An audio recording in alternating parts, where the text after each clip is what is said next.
भगवान जगन्नाथ राजा के स्वप्न में प्रकट हुए और कहा, हे राजन, पद्मा का मधुर गीता गोविंद गायन मुझे अत्यंत प्रिय है।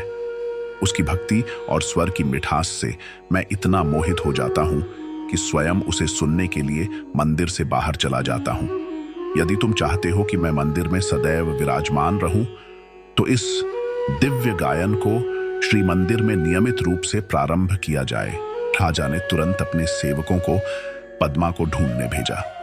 जब वे बाग में पहुंचे तो उन्हें वहीं भगवान जगन्नाथ का ऊपरी वस्त्र पड़ा मिला, जिससे यह दिव्य घटना सिद्ध हो गई। राजा ने स्वयं पद्मा को आमंत्रित किया और भगवान की इच्छा से अवगत कराया।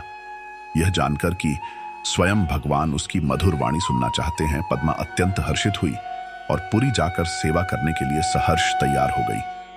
राजा ने उसके और उसके परिवार के रहने की समुचित व्यवस्था कर दी। इसी के साथ एक दिव्य परंपरा स्थापित हुई कि प्रतिदिन भगवान जगन्नाथ के विश्राम से पूर्व गीता गोविंद का गान किया जाएगा। रात्रि के आरती अनुष्ठान के बाद भगवान जगन्नाथ, जो समस्त ब्रह्मांड के स्वामी हैं, अपने अत्यंत आकर्षक बाड़ा सिंगार वेश धारण करते हैं। इस वेश में वे कीमती वस्त्रों से सुसज्जित होते हैं और सुंदर फूलों तथा माला से भव्य रूप से अलंकृत किए जाते हैं। इसके बाद गीत गोविंद का मधुर गायन किया जाता है, जिसमें एक देवदासी भगवान के समक्ष नृत्य करती थी। हालांकि अब वह देवदासी प्रथा बंद हो गई है। इसके पश्चात देवताओं को रेशमी वस्त्रों से ढका जाता है, जिन्हें गीत गोविंद खंडुआ कहा जाता है। इस सेवा को करने वाले सेवक को चंगुड़ा मेकअप कहा जाता है। गजपति राजा सहित कई लेखकों ने इन अनुकरणों की रचना की, जिन्होंने अभिनव गीता गोविंद भी लिखा था। इस विवाद को समाप्त करने के लिए सूर्यवंश के राजा प्रताप रुद्र देव ने जय विजय द्वार पर एक शिलालेख खुदवाकर यह घोषणा की कि मंदिर के अनुष्ठानों के दौरान केवल मूल गीता गोविंद का ही पाठ किया जाएगा।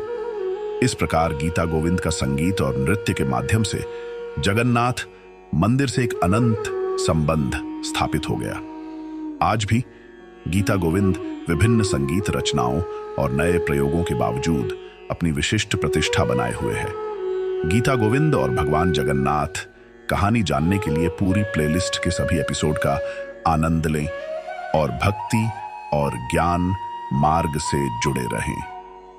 भगवान जगन्नाथ की कृपा का अनुभव करें। हृदय से बोले, जय जगन्नाथ।